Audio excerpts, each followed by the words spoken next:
I'm just going to go over the assignment for tomorrow and ask that you just review some of the expectations for Thursday morning. If you take a look here on my screen, I am in our Google Classroom for Mrs. Burke, and I clicked on classwork. You will see a tab or a topic for Mrs. Burke's assignments for the week. So this week being September 7th, you will see assignments for Wednesday. So everyone will click on this. The directions are click on the Google slide, complete the list of activities, and click the turn in button when complete. So students will just click on the Google slides. You will see the list of activities on the whiteboard. Go to the next slide and fill in the blanks from A to Z. Click and read some books.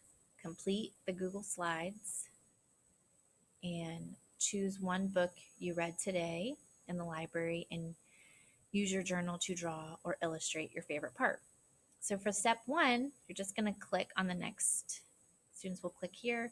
This is just a click and drag so they can move these with their finger with the touch screen and fill in the missing letters of the alphabet.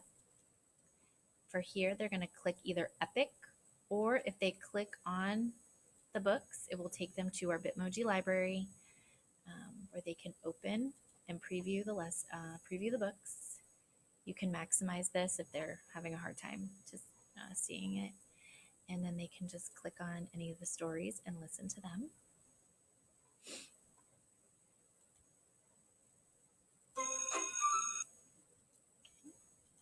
And then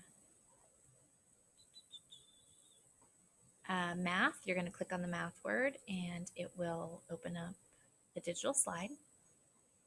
So students will complete this game. Just click on it, how many fish? Wow, fantastic, and go on to the next slide.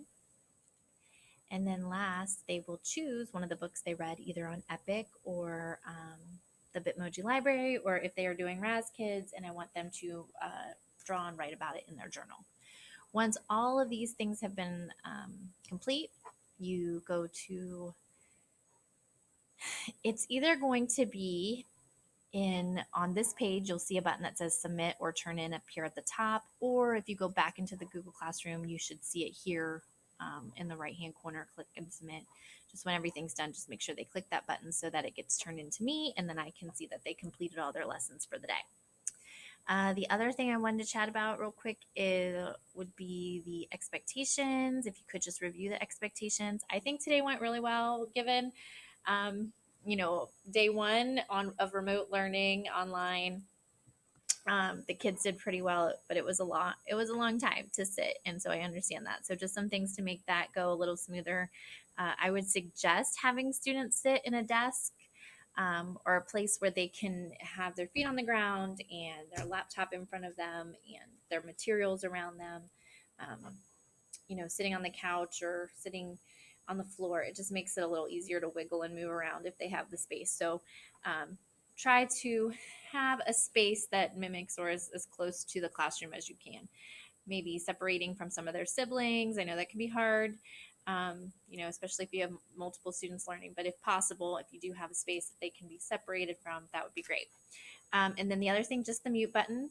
The majority of the kids did a really great job muting, but a few times I had to get on there and say, hey, stay muted. So our procedure is just to raise your hand if you want to answer the question or you have a question. And when I call on them, they can unmute their button.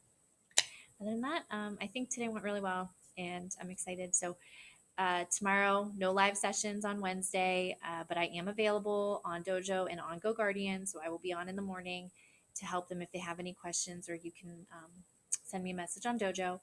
Also, Thursday, we are back to live sessions at 9 a.m. Okay, if you guys have any questions, just let me know.